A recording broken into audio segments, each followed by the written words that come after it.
Good afternoon, everyone. Sorry to be a few minutes late. Sorry to start the briefing a little late. Let's get going. Matt?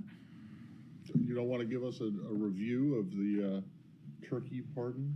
The turkey pardon was great, actually. My kids got, in addition to seeing, what were they, Peach and Blossom being released on their own recognizance, my kids got to meet the president and shake his hand, take a selfie with him. So it was as far as events go, great success, and worthy pushing the briefing back 45 minutes, but I am sorry that you had to wait. Right. Okay. Well, now with that important news of the day out of the way, what I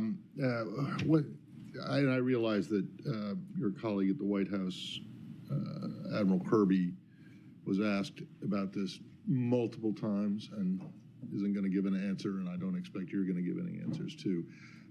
But what is your understanding of the status of this proposal right now? Yeah. So as the Lebanon one. Yeah, I know what you're referring. You won't be surprised that things have not changed markedly in the hour and a half, 2 hours since he spoke to the press. What I'd say is we have made significant progress with getting towards a resolution. That includes progress from where we were when I spoke to this last week, but we're not done yet. Nothing is final until everything is final. We continue to work to try and get an agreement over the line, and we're hopeful we can get one, but we need both of the parties to get to yes. Okay. Do you have, off the top of your head, an idea of how many times you guys, U.S. officials, have said exactly those words as it regards to Lebanon dating back to September, late September, and as it regards Gaza going back to, almost a couple days or a week or so after the October 7th attacks? I can tell you we are painfully aware, because this has been an incredibly frustrating process, both getting to a ceasefire and a diplomatic resolution to the conflict in Lebanon, and also the many rounds of negotiations to get a ceasefire in Gaza. There are any number of stages where we have hoped that the parties would get to an agreement. And remember, that's what it requires in these cases. It's not the United States, but the parties to the agreement to say yes. There have been many times when we thought we were going to be getting to yes in both cases, and for various reasons, the parties didn't get there. That said, we believe we are close here, but that's why you heard me come out and say nothing's final until everything is final, because we know we don't have a deal until there's one that has been fully agreed to by both sides. So why do you think it is, and I'm not asking you to get inside their heads necessarily, but that there are people in this government who are running around on background repeatedly giving overly optimistic assessments of where things stand? Look, I am always reluctant to speak to the comments that people make on background, because there are any number of government officials with oftentimes with different assessments about the same situation. I will say, speaking to where I believe we are, I've said we're close because I do believe we're close, but that doesn't mean we're going to get there. We need the parties to say yes, and hopefully that'll happen. Right, but it is becoming increasingly difficult to believe these assessments, because they've been wrong every single time here's the thing. Far. And I realize that you're wrong until you're right, right? But so you're right about wrong until you're right, but there's also there's the George Mitchell quote you often hear the secretary referred to about diplomacy being 500 days of failure leading to 1 day of success. That's often how these agreement works. But you should know that typically when we say we're close, we have the caveat that nothing is final until everything is final, and that it takes the parties actually saying yes and getting there. I think you've also heard the secretary say that oftentimes the very last stages of an agreement are the most difficult, because the hardest issues are left to the end. That, of course, is true. Hopefully we'll get there with an agreement. We're pushing as hard as we can to get a diplomatic resolution that would allow these tens of thousands of people in Lebanon and Israel to return home, but ultimately that's up to the parties, not to us. If you could speak to in the same conflict, and there was a huge strike on Beirut on Saturday, and some reporting that it seemed to be a bunker buster bomb. Those are bombs that the U.S. has provided to Israel. Do you have any information on whether that was? I don't have any. I don't have any information on what type of weapon it was that was used. Do you have any concerns about that kind of strike on a residential area of central Beirut? So I can't speak to this specific strike. I don't know what it was that they were targeting. I can tell you that we have been concerned about escalation in central Beirut, and when there were near daily attacks on Beirut, we made it clear to Israel that we had concerns about those, and we saw those attacks dial back. Now, there are still legitimate targets that Israel has the right to go after, but how they do so matters very much. But I will tell you, just broadly speaking, our concerns about the way that this conflict could continue to escalate is one of the reasons why we have pushed so hard to get a diplomatic resolution that would bring it to a close. Right. I have other questions, but I'll let Yeah. Thank you. Just sticking to the Middle East, there was a report in the Financial Times that Russia has recruited hundreds of Yemeni mercenaries. I was wondering if you had anything on that. So we have seen those reports of them luring foreign nationals, including potentially Yemeni nationals, with promises of jobs, citizenship, university admissions, to fight in the war against Ukraine. There's nothing that we could really comment on at this point, but I would say that's definitely something that concerns us. We have seen these reports, I should note, not with just with respect to Yemen, but you've seen them at times with respect to other countries, reports that Russia was trying to recruit mercenaries. So it would not surprise me at all, given the desperation that we have seen Russia face, where they've had to recruit a foreign army to come into Russia to join the fight, that they would be recruiting mercenaries in Yemen and beyond, but it's not something I can confirm. Okay. Yeah, Saeed, go ahead. I'll come over to you, Michelle. Thank you, Matt. I'm intrigued by the 500. Welcome back, by the way. Thank you. Last week. I appreciate it. Yeah. I'm intrigued by the 500 days of failure. You know, diplomacy being 500 days of failure and 1 day of success. It was a George Mitchell. We're only 412 days on. So this was so just so you know the full context, if you've heard this, it was George Mitchell's quote. Just real quick. It was George Mitchell's quote with respect to the Good Friday Accords. No, I understand. I'm just saying. I wanted to ask you about your veto last week. You know, I know that my colleagues asked this question. I wasn't here. But I wanted to ask you, what is exactly the language that you would have inserted or added to agree? Sure. To agree on this. Could you share with us? So this language? I did answer this question when Matt asked it to me last week and had a potential suggestion. I appreciate your indulgence in my colleague. I'm more than happy, but I will tell you, I went back after the briefing and looked at the exact language that we had proposed. I'm happy to share it with you because I do still, to this day, fail to understand why it is that other countries on the council wouldn't agree to it. So one potential language would be demanding an immediate humanitarian ceasefire to include the release of all hostages. Mm-hmm. That's a proposal the United States put forward that was rejected by other members of the council. Mm-hmm. Other would be that to demand that the parties take immediate steps to end the war, including the unconditional release of all hostages and facilitating extended humanitarian pauses so aid reaches civilians in Gaza. That also was language that other members of the council rejected. I don't understand why.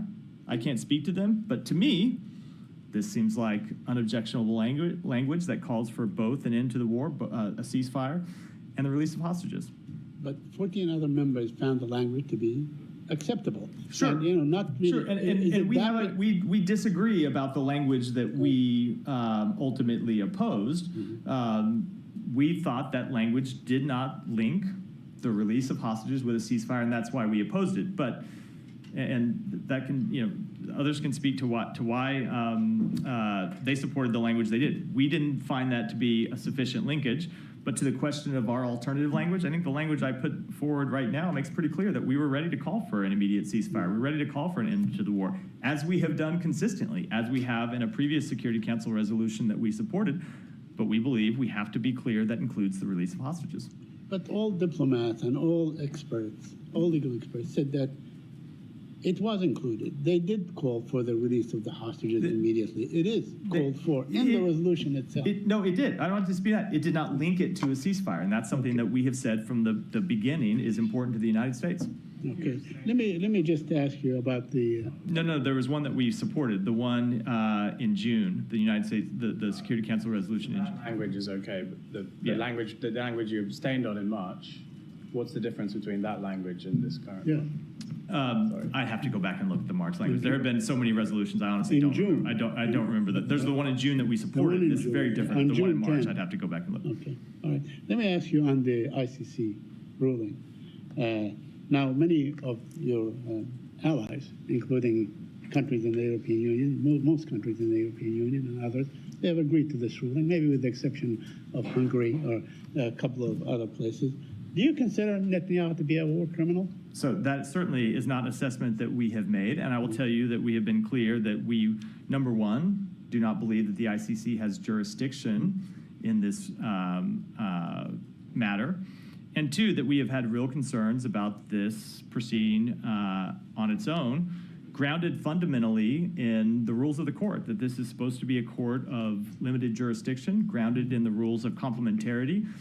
When there are countries that have investigations going on, and we know that Israel has hundreds of open investigations into potential violations of international humanitarian law or violations of the IDF's own code of conduct, that the ICC is supposed to be a court of last resort after those investigations have proceeded. And we have seen them take that seriously in other cases. With respect to Venezuela, for example, where they have waited until the end of a country's proceedings before moving forward, they declined to do so here, and that's why we have the concerns that we have. So you believe that the ICC should continue to do its work?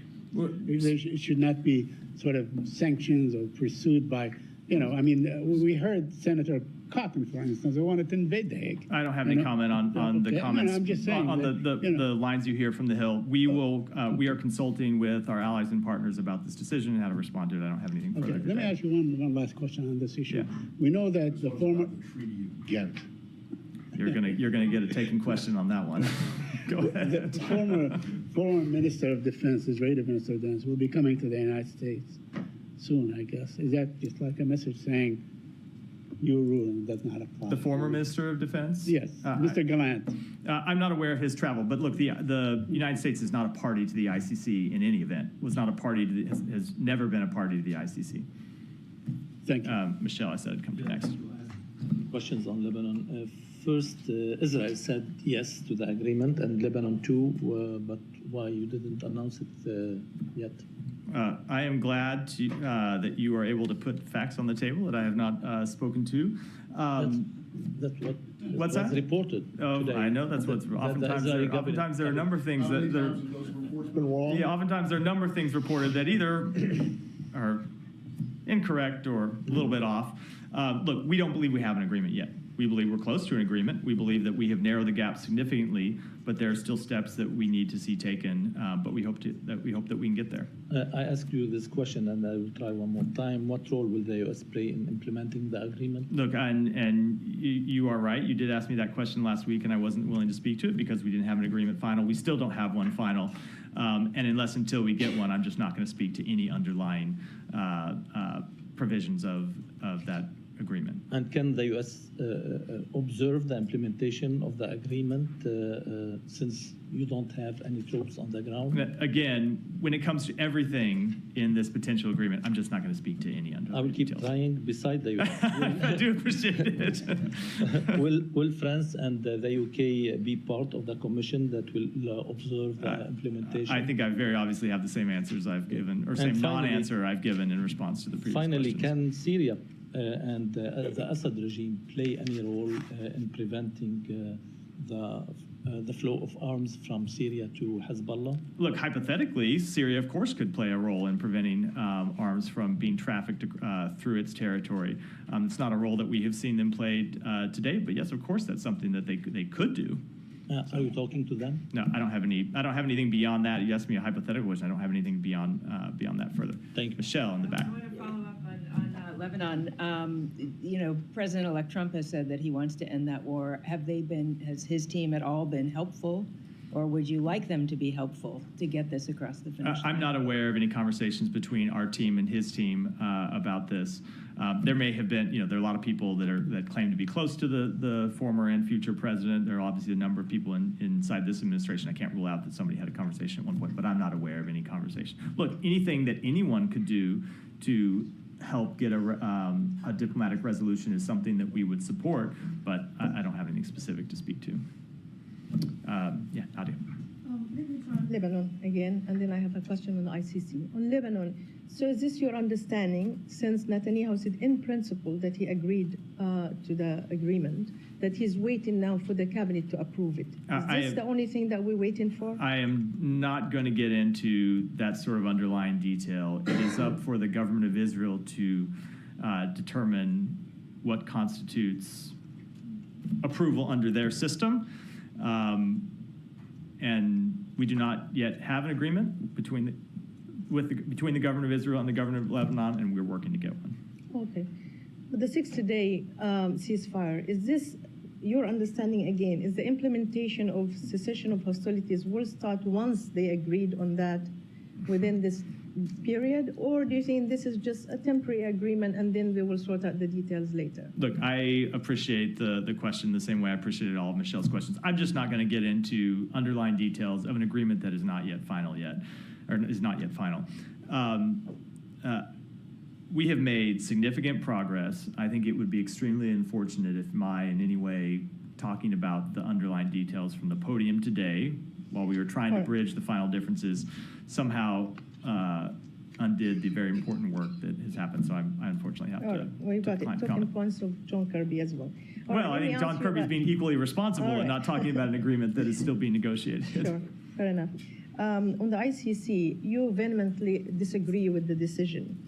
Does a legal scholar who is a Holocaust survivor and a former Israeli ambassador who weighed heavily into this decision, does it take into account at all? Do you think that somebody like him, who decided that actually there is reasonable ground to consider Netanyahu and his defense minister as war criminals, do you think that doesn't count at all? Look, we certainly do not begrudge anyone their considered opinion, including legal scholars who have come to the opposite conclusion from the United States. But it has been the consistent view of the United States, going back for a number of administrations, that they just do not, that the ICC does not have jurisdiction over this matter.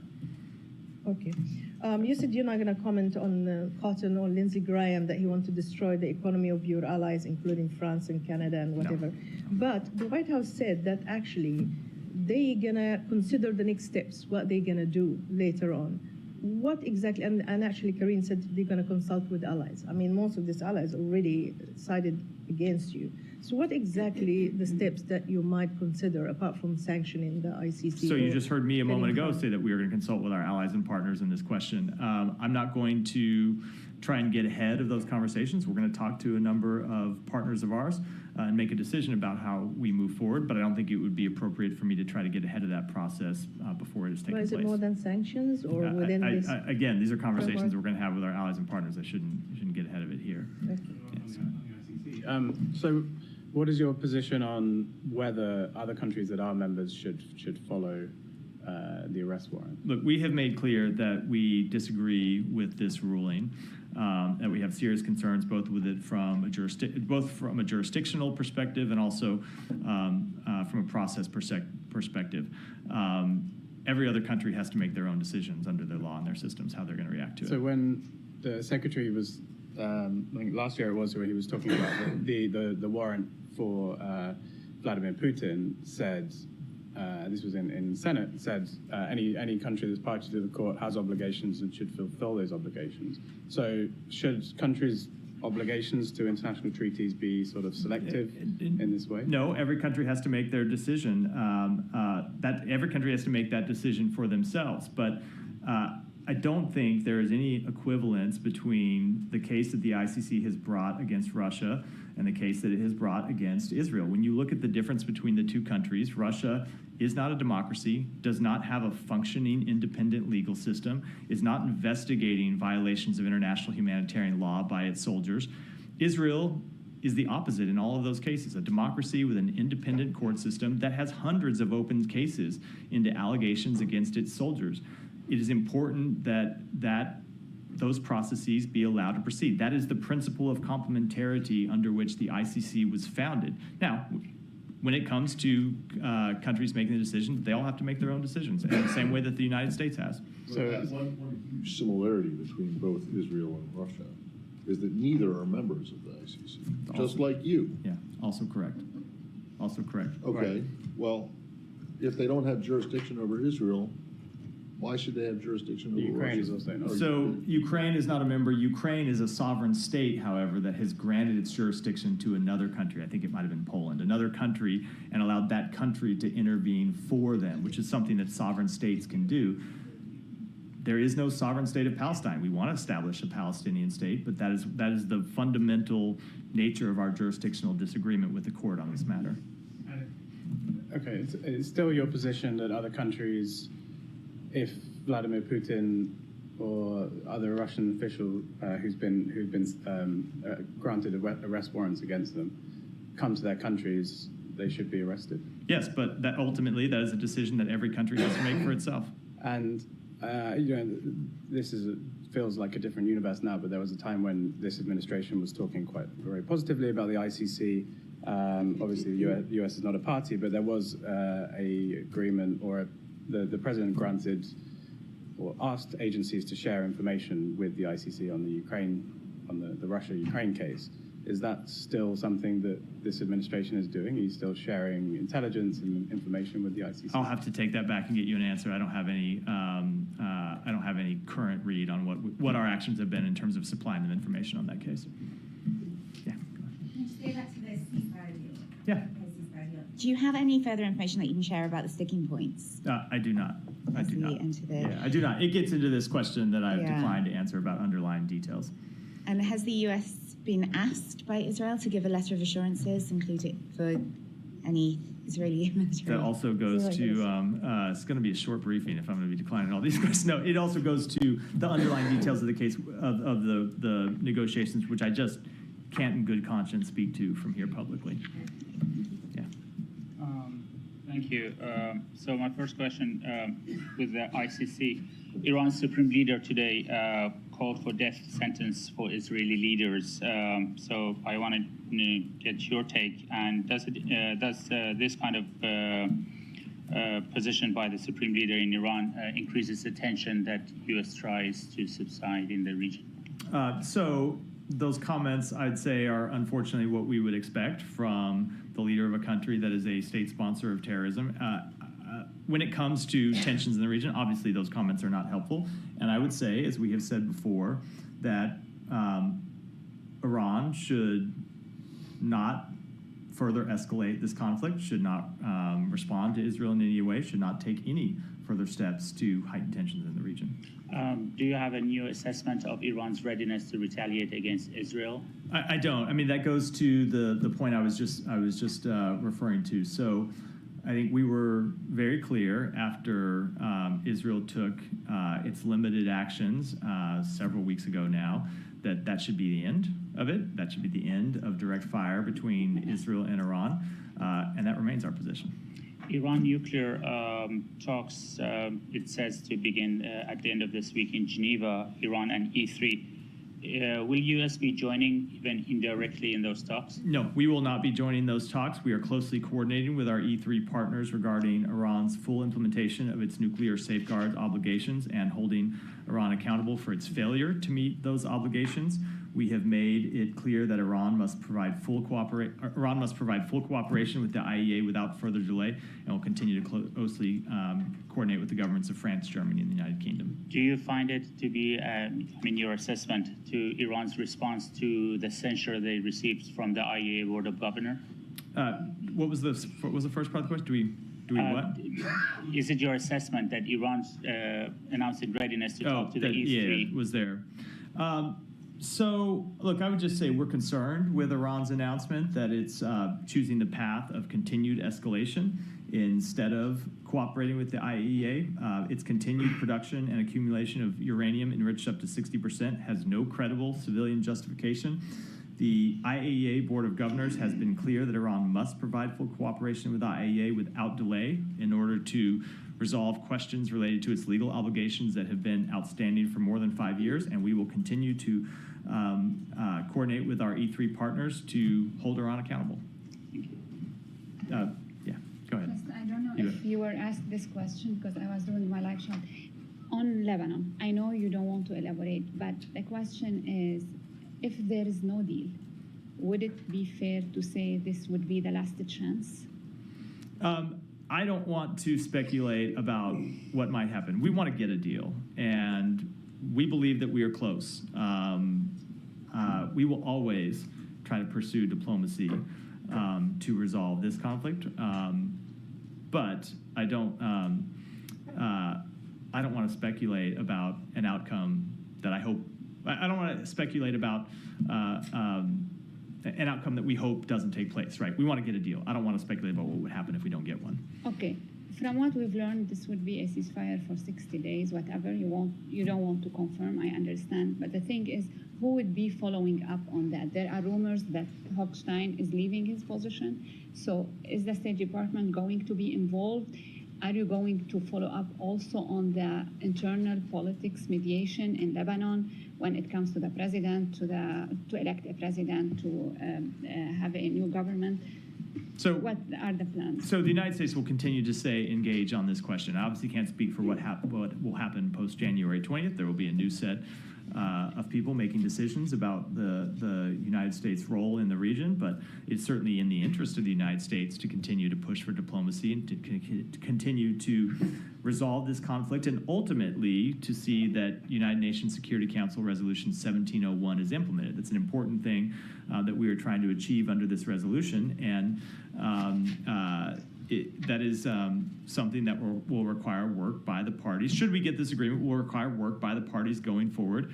And I do believe it is in the interest of the United States to stay engaged on that matter, whether it is our administration or the next one. Since you raised up the 1701, yeah, will we have another Security Council resolution regarding this agreement or statement from the Security Council, since you will preside over the Security Council next month? Look, I just don't want to get ahead of where things stand today. We want to get a resolution first.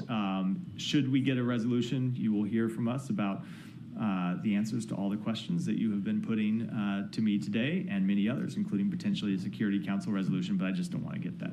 I don't want to get into that today. Thank you. Yeah, Janie. I have a couple of questions on Russia, Ukraine, and North Korea. Russian Deputy Foreign Minister Andrei Rutenko said that if South Korea provide lethal weapons to Ukraine, the relationship between the two countries will be completely destroyed. And the United States is also responsible for this. How will you react to this? No, look, I don't want to deal with a hypothetical situation, but it is Russia and Russia alone that is responsible for the very real security concerns that South Korea and the United States and Japan and any number of other countries have about the movement of DPRK troops to join the fight in Russia against Ukraine.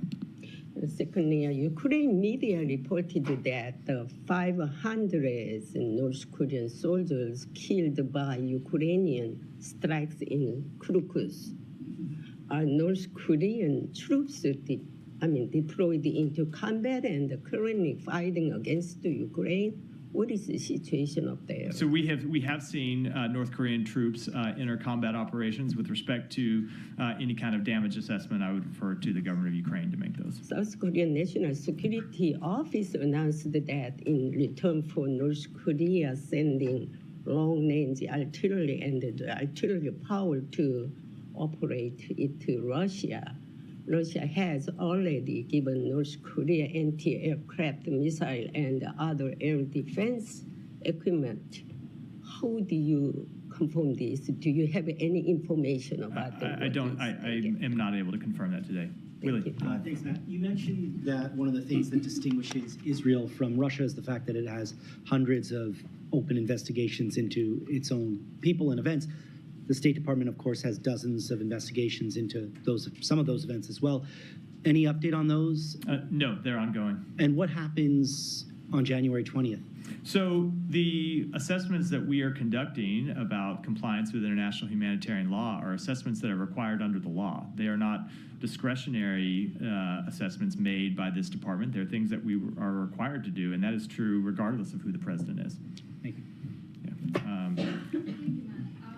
Human Rights Watch has reported today that an Israeli airstrike in Lebanon last month, which killed 3 journalists, constitutes an apparent war crime, and U.S.-made arms were also used in this incidents, according to report. Have you seen the report, and is the U.S. assessing the use of its weapons in this incidents like the others, reported other 500 others? So I have seen the public reference to the report. I'm sure there are people inside the administration, inside the department who have looked at the report. We generally do take these reports very seriously when we see them from non-governmental organizations, but I don't have any kind of further assessment either to the type of weapon that was used or to the nature of the strike itself. And there were similar, reportedly 500 such incidents that were being investigated by the State Department. Any conclusion in any of these? No, just as I said in response to Willie's question, we have a number of assessments that are ongoing. I don't have any further status to update on those. Yeah, thank you, Matt. On the potential Israeli attack in Iraq, the Iraqi government this week, they went to Security Council, the Arab League, and also the Organization of Islamic Cooperation. And there are the Iraqi diplomats saying that they reach out to the U.S. Have they reached out to you, and what's your position on this? So we have had a number of conversations with the government of Iraq about this underlying question, as you know, because I've spoken to you about them a number of times from this podium, and that our position has been clear that the Iran-aligned militia groups inside Iraq risk destabilizing Iraq. They risk dragging the country into a regional war by conducting unsanctioned attacks both within Iraq and outside of Iraq's borders. And look, we have a strong security partnership with the government of Iraq, and we have warned them about the dangers posed by armed groups acting independently and against Iraq's interests, and we'll continue to do so. Yeah, these groups, especially Kataib Hezbollah, the Islamic Resistance Group, they issued a statement and they said that they keep continuing attacking Israel. So do you think that Israel has rights to defend themselves against these groups and attacking these groups inside Iraq? So every country has the right to defend itself against terrorist attacks. That's a true statement about every country in the world. But we have been trying through diplomatic engagements as well as through our deterrent activities to prevent an escalation of this conflict and to prevent other countries from being dragged into this conflict. And that, of course, includes Iraq, which is why we have been clear with the government of Iraq that it must do everything possible to prevent these types of attacks from inside its own borders. And lastly, the Iraqi government says that U.S. has an obligation to deter these threats under the third section of the Strategic Framework Agreement between the U.S. government and the Iraqi government. Do you think that you have this obligation to deter these threats on Iraq? I'm not going to speak to that publicly. We'll continue to discuss that with our Iraqi partners. Thank you. Thank you. So there are suicide bombings, sectarian clashes, political chaos, and right now thousands of Pakistani people are protesting and clashing with the police force, demanding the release of their political leader. What are your thoughts when you see such kind of country like Pakistan going through such turmoil? Right. So in Pakistan and around the world, we support freedom of expression, peaceful assembly, and association. We call on protesters to demonstrate peacefully and refrain from violence. And at the same time, we call on Pakistani authorities to respect human rights and fundamental freedoms and to ensure respect for Pakistan's laws and constitution as they work to maintain law and order. So U.S. prosecutors have charged Indian billionaire Adani with fraud and bribery. The leader of the opposition in India, Rahul Gandhi, has demanded the immediate arrest of Adani and alleged that Prime Minister Modi is protecting him. Is this something U.S. supports, such as the arrest investigation charges against Adani? Look, that is a law enforcement matter. I would defer to my colleagues at the Department of Justice to speak to it. Okay. Thank you, Matt. Regarding the protests going on in Pakistan, yesterday in almost 10 major cities in the U.S., those similar protests happened where they're demanding the release of Imran Khan. Right now, just 15 minutes ago, 20 people, the protesters were shot. They're injured now. Your reaction to that, and how do you see the future of Pakistan? Is it starting to look like Bangladesh or not yet? Look, I don't have any further comment than what I said a moment ago, that we support the right of people inside Pakistan to protest peacefully, and we call on the Pakistani authorities to respect human rights and fundamental freedoms. Just last one. A lot of journalists, international journalists, and I want to include myself in it too, are a little concerned about how the upcoming administration is going to be treating the media. If there's anything you can at least tell them to boost them up, not to be too scared about the treatment, or no, there's nothing. I think we have shown since day one of this administration the respect we have for the independent media. No, I'm sorry. I'm talking about the future, the next coming one to be very harsh and rude. Just let me give my answer. Yes, sir. We have shown since day one the respect that we have for the independent media. That's why we hold these briefings, because we believe it's important to come here and take questions. And I certainly believe that that is true and will continue to be true, that it's an important check on power for administrations of both parties, but I don't suspect that the incoming administration is necessarily going to look to me for advice on that question. Go ahead. Thank you, Ed. Mr. Kirby today very much seemed to confirm that Ukraine is allowed to use attack in Russia, he said, in and around Kursk, Oblast. So, given your previous reticence to clarify, I mean, can you clarify that it was a confirmation? No, I don't have anything further to say on that. Okay, so and in light of the recent experimental IRBM strike in Dnipro, are you considering changing your approach? Or? No, we have not.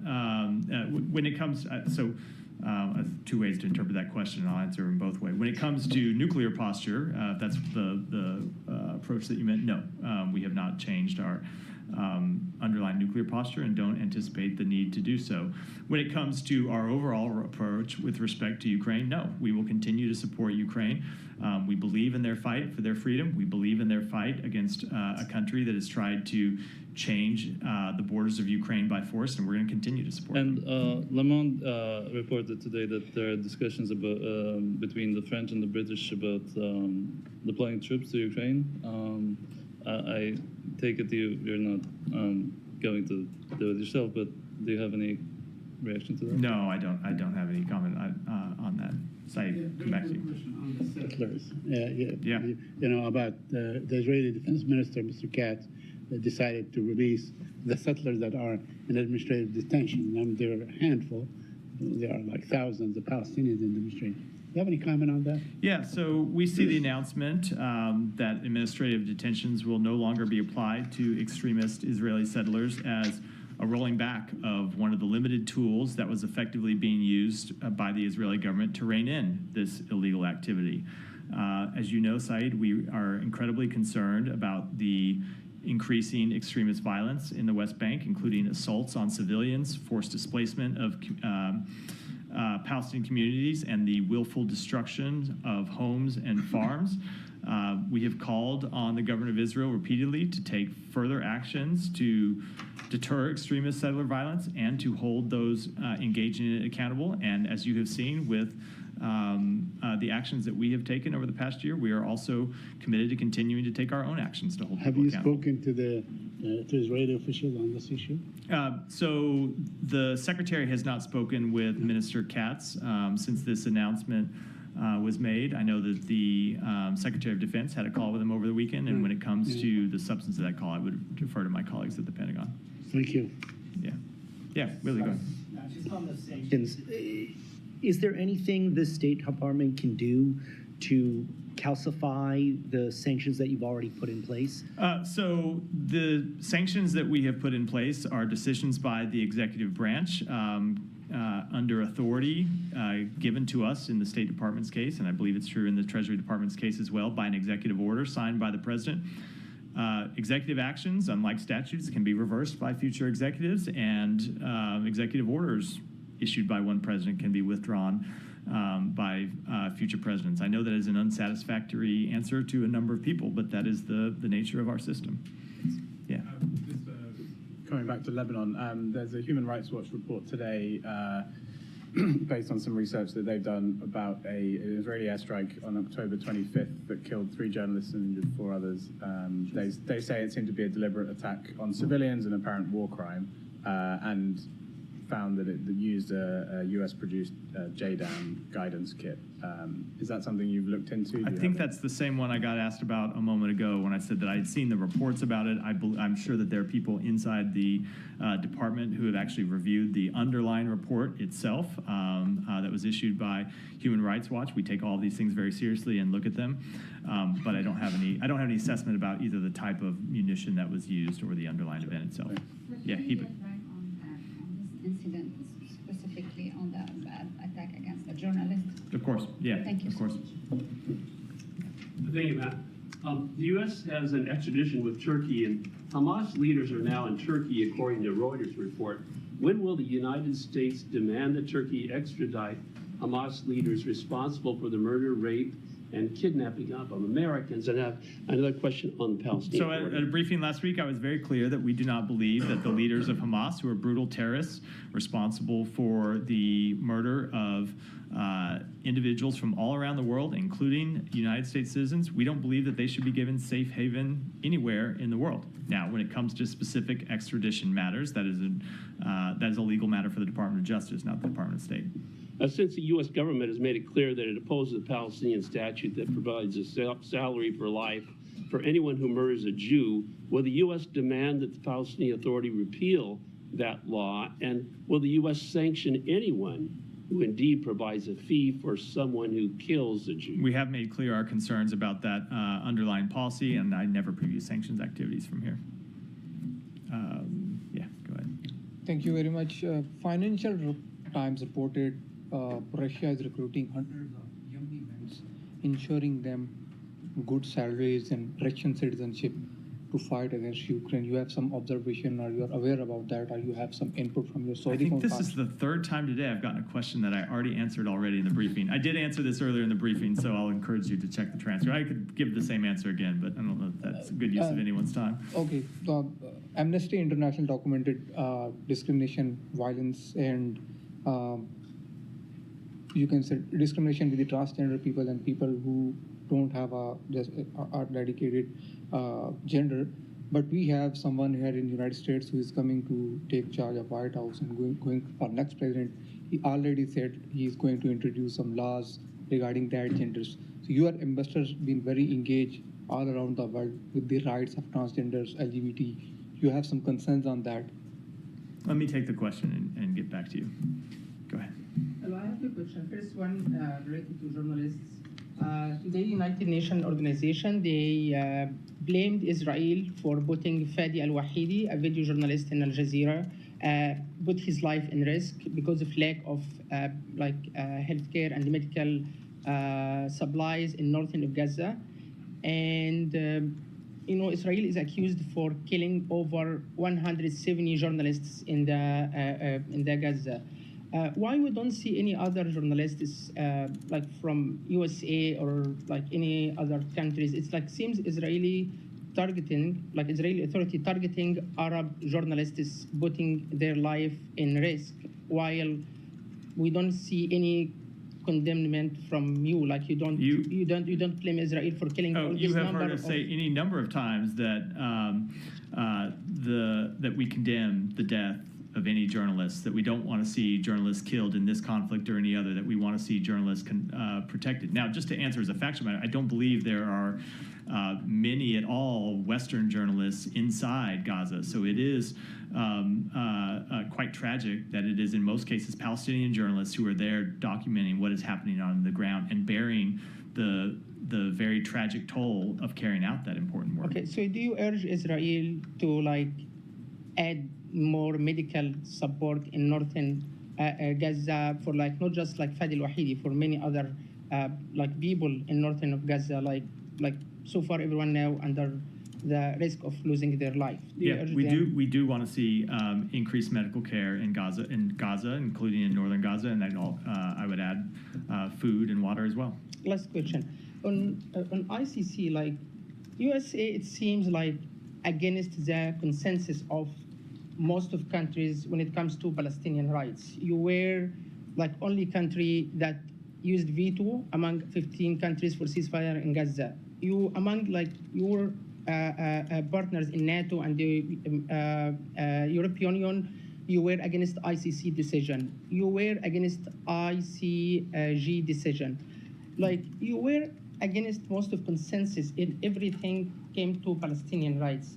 Why people should believe that you are a fair mediator between Palestine and Just Israel? Look at the work that we have done over the past months trying to get an end to the war in Gaza. Look at the work we have done with Egypt and Qatar trying to get a ceasefire resolution that would, hold on, just let me finish, that would stop the killing and stop the suffering. But I think the I don't know, this faulty premise, maybe the right way to say it. I think the issue underlying the question is, or the presumption in the question is that the United States can force anyone to take a deal. We can't. Who can judge Let me just answer the question. We can work with our mediators and continue to put forward the best proposals possible. We can continue to push to try to get a resolution. But in all of these cases, it requires the underlying parties to say yes. It requires the parties to conflict to say yes. And we will continue to use the every diplomatic tool the United States has available to itself to try to end these conflicts. But it requires the parties themselves getting to a deal. One more. Who can judge Israel? Like which organization in the world can hold Israel accountable for any accusation, hundreds of accusations about journalists, about medical teams, about people, about 70% of who killed in Gaza are women and children. So everyone is able to make their own conclusions. Everyone is able to reach their own conclusions. Countries can make their own decisions. Countries can make can draw their own conclusions about what has happened and make their own policy choices about whether, for example, they are going to continue to work with Israel diplomatically. You have seen countries of the world do that. The ICC can make its own decisions. You have seen the ICC make its decisions. There are decisions that the United States disagrees with, but it did move forward on that decision. So everyone around the world has agency to make their own conclusion or to make their own decisions about the facts of these matters and pursue their own policy choices, and the United States will continue to do that, and of course other countries will as well. With that, wrap for it. You want to? Yeah. Have you heard anything that what happened in kind of a readout from the Quint meeting today in Italy on the day after plan for Gaza? There wasn't such a meeting. There was a meeting of the secretary with a number of Arab partners. It wasn't the full Quint on Sudan. It was the Quint -1. There were a couple that weren't there. It ended up not all of the foreign ministers from Arab countries ended up attending the G7 meeting in Rome. So we did have a meeting on Sudan that will have a readout coming out, not a full Quint because they weren't all there, but it was the secretary with counterparts from Egypt, Saudi Arabia, and not the foreign minister from UAE, but another senior official from the UAE. And we'll have a readout coming out from that, but it was still going on when I walked out here. I haven't gotten an update yet. I'm sure that they talked about it on the margins of that meeting. I'm sure that the secretary talked about it in the meetings in the G7, but there wasn't a separate Quint meeting on day after. So thanks, everyone.